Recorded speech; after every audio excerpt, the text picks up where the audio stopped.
Who's in the mood for a wig review? How about we learn all about Belle Tress Modina, this is Modina, in the color Crushed Almond Blonde R. I mean, she's darling, so let's learn about her. My name is Denise. I'm also known as heywigsister on Instagram and Facebook, and I am here on behalf of 𝖺EERkiR𝖺teЛ to bring you this review of Modina, and I could not be happier. I am loving Belle Tress these days. They are, I don't know what's going on over there, but I'm loving it. Whatever it is they've got going on, they need to keep doing it because they're coming out with the cutest styles and colors. They're killing it. 𝗏 is an online retailer that carries Belle Tress and mostly all the major name brands.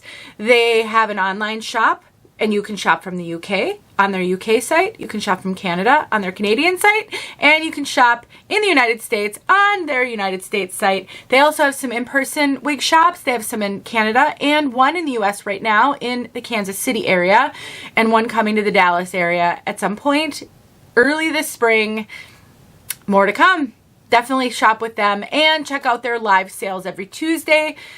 Amanda shows a ton of wigs during the live sales. She does giveaways. There are open box discounts. Really a fun time. A lot of women come to those lives. It blows my mind every time. All right, let's take a look at Modina, who, by the way, is linked in the description box below along with a coupon code. We'll look at her now from all sides.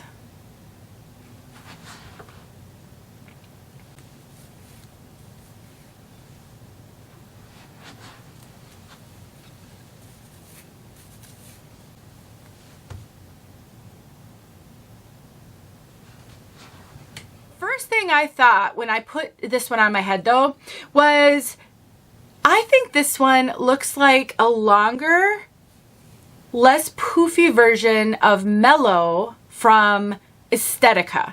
So if you're familiar with Mellow, I've reviewed Mellow. You can definitely go find my review. Maybe I'll link it below just so you can take a quick look. This to me reminds me a lot of Mellow, but Mellow is shorter generally, but shorter layers as well. And Mellow has Permatease, which this one doesn't. So Mellow has a poofiness up here that this wig doesn't have. There is no traditional Permatease on this wig. I would consider this to be a light to moderate density, not heavy density. I would say it's in between light density and moderate density. It has a beautiful amount of hair, I think. And I love the way that they've layered this one and the way that they've hand tied in the hair on the top. It gives it a little tiny bit of volume without it feeling poofy and voluminous. New wig wearers especially struggle with volume on the top of a wig. Permatease is part of the culprit of that, but just not being used to seeing yourself with so much hair is the other. This one doesn't have that. So if you have looked at Mellow and you have either wanted to love Mellow but wanted it a little longer, or maybe you tried it and you couldn't get over the volume, Modina. Check out Modina. She has a lace front. Belle Tress's lace fronts are wonderful. Look at how good that lace front is. Not only do they do such a good job of keeping the knot small, but they don't densely knot it, so it's not like a straight across line that you sometimes see. It's so good. It's so realistic. We have ear tabs with bendable stays and soft material. The lace is extended into the ear tabs, as you can see. Why that's important is if you like to tuck the hair behind your ears, you're not going to see any transition from the lace to the ear tab. It's seamless. We have got that on both sides. We have it's a center monopart, center part. We'll talk about that in a moment. You can fudge a center part when you've got lace like this in the front. It won't be a perfect part line, but whose hair parts perfectly anyway. We've got open wefting throughout and an extended nape with Velcro adjusters. So you can take these adjusters and you can tighten the fit a little bit on these, which I actually like to do.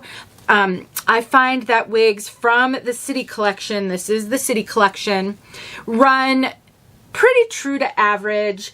You know, Belle Tress used to be known as the big head friendly brand. Their wigs ran quite large, actually. I would say average large, but larger than any of the other brands out there. And then they introduced the City Collection, and this runs smaller than their other wigs have historically run. And so I would say this is truer to average. I cinch them in quite a bit so that I get a secure fit around my 21.5 circumference. All my measurements are down below in the description box. And I do get some extra cap up here, but not a ton. So these are definitely not running large, but they're not average petite either. So I would say they're in the average range, maybe slightly smaller over the top of the head. You can cut a bang into this one if you want to. If it doesn't lay flat, because, you know, I can see a little bit of cowlick going on right there, you can take heat to it because this is a heat-friendly wig. So you can use a hot comb, you can use a hot airbrush, you can use any type of a hot tool if you wanted to cut a bang into this one. Now let's talk about that center part, because I know not everybody parts in the center. So the first thing I will say is I have noticed Belle Tress wigs tend to be really densely knotted at the part line. So while they've done a really great job of keeping the hairline natural by not densely knotting it, they do tend to densely knot it a little bit on the top, which is fine because with a mono top especially, you can change that part. So if they've plucked a specific part into a mono top, this isn't a mono top, by the way, then you will struggle to change that part. But on this one, you can see it's not too densely knotted, but it is a little bit. And so what happens then is you can't really see down to part that well anyway. I have a video showing how I like to pluck the part on a lot of my wigs because I do like to see down to part, because I always could see my own part line, so that's how I'm comfortable. But on a wig like this, let's say you don't want that center part. You can actually, because that lace front is a little deep in the very front, you can fudge it by parting it a little bit over to the side in the front and then letting it be a little bit of a messy part, and then it'll go back into that part that you can't see that well anyway. And so now you've given it the appearance of more of a side part. I did that on the right going over to the left, but you can do it the left going over to the right. So even if you don't part your hair in the center, I really honestly think you can make this work because of that lace front. I don't part my hair in the center, and I do it all the time like this. All right, we've made it to color. Let me just give you my final thoughts. This one is really darling. If you like more of the messy wave, this isn't curly, it's not even super wavy, a little bit of wave with choppy layers, so it's a very kind of messy, undone look. It's that bed head look that, you know, like there's products at the store that you can buy to give your bio hair that bed head messy look. That's this piece. If you love that, you're gonna love this wig. If on the other hand you don't, you like it a little more smooth, a little more structured, or you like more of a defined wave, this probably isn't for you. I think she's gonna be popular. I really do. I do think you're gonna be able to play with her. You can absolutely pull her up into an updo, a ponytail. Belle Tress is one of my favorite brands actually for ponytails. For whatever reason, I find their wigs go up into ponytails really great. And so I have a few ponytail wigs that are Belle Tress wigs, and it's the only way I wear those wigs. Manhattan is one of them. And then you can either keep this down, you can tuck it back, you can bobby pin it because this is a little bit of a shorter layer. It might not reach the ponytail. So I do think you're going to be able to play with this one.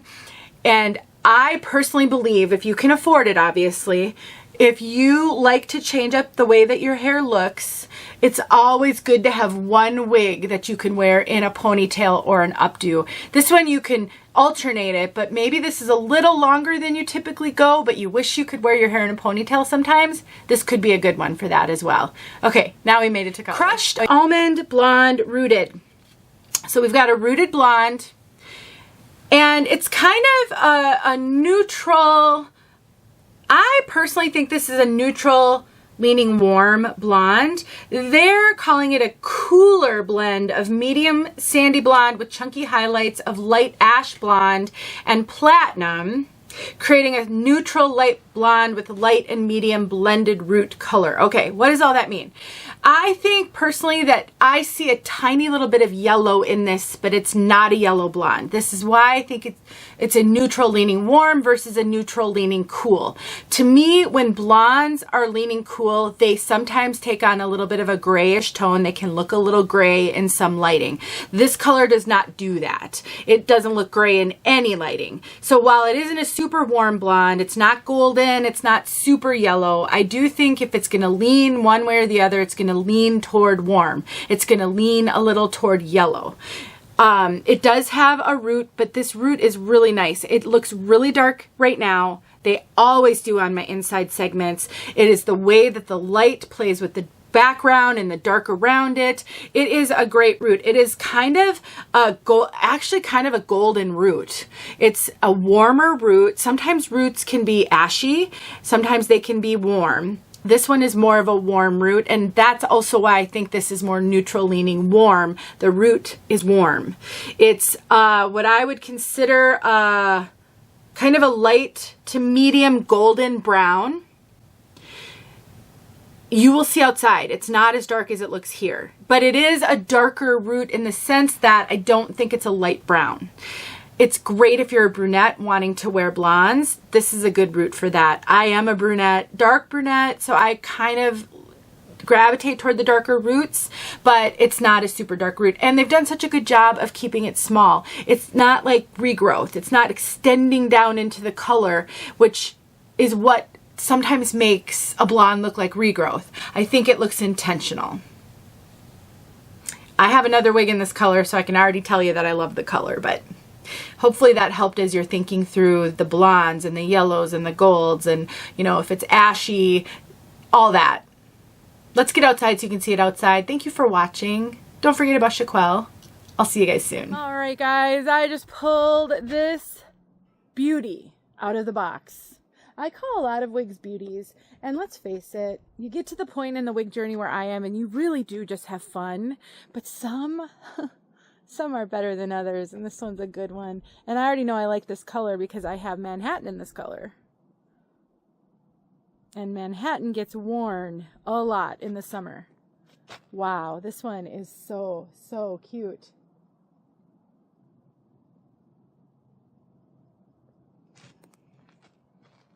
What do you guys think? Do you like that kind of shag cut look? I think she's great.